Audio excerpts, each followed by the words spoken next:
غسل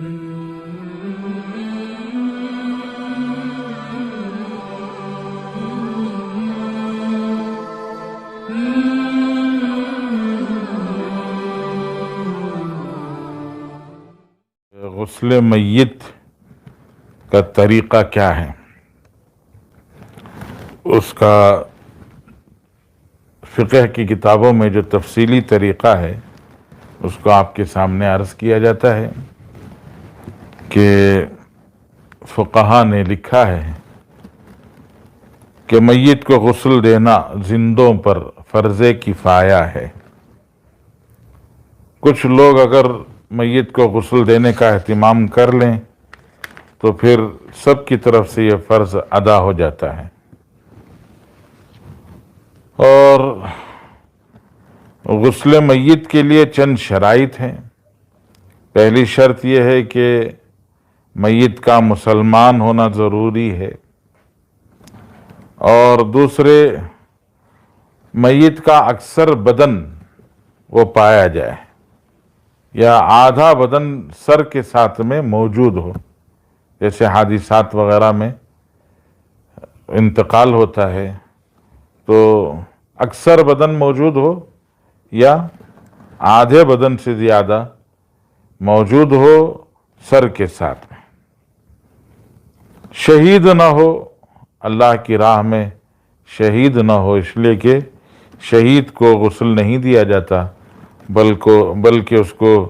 اسی کے خون اور کپڑوں کے ساتھ دفنا دیا جاتا ہے۔ اور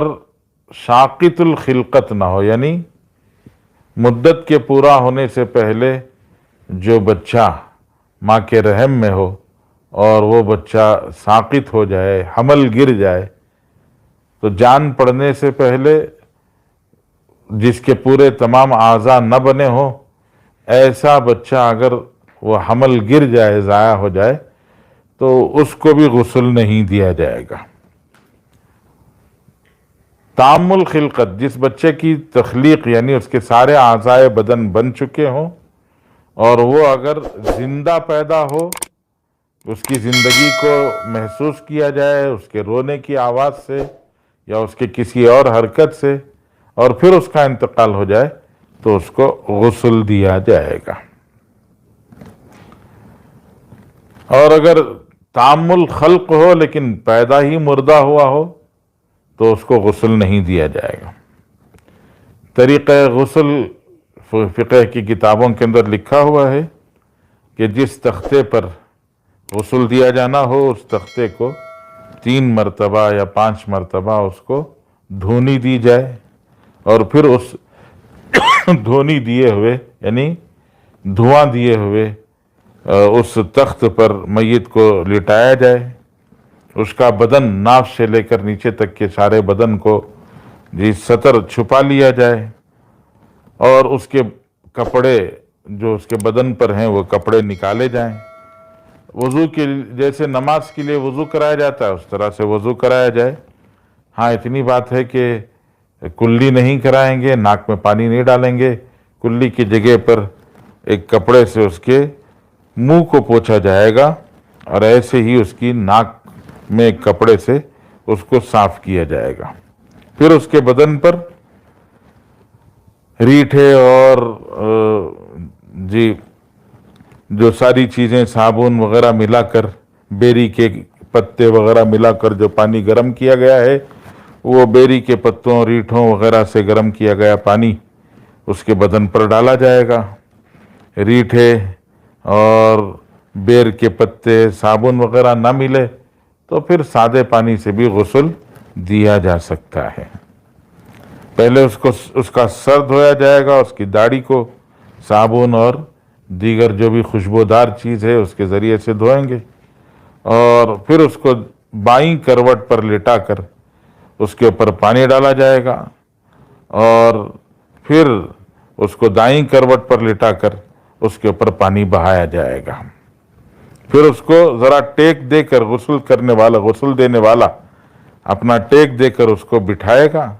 اور اس کے بدن پر اس کے پیٹ پر ہلکا سا ہاتھ پھیرے گا۔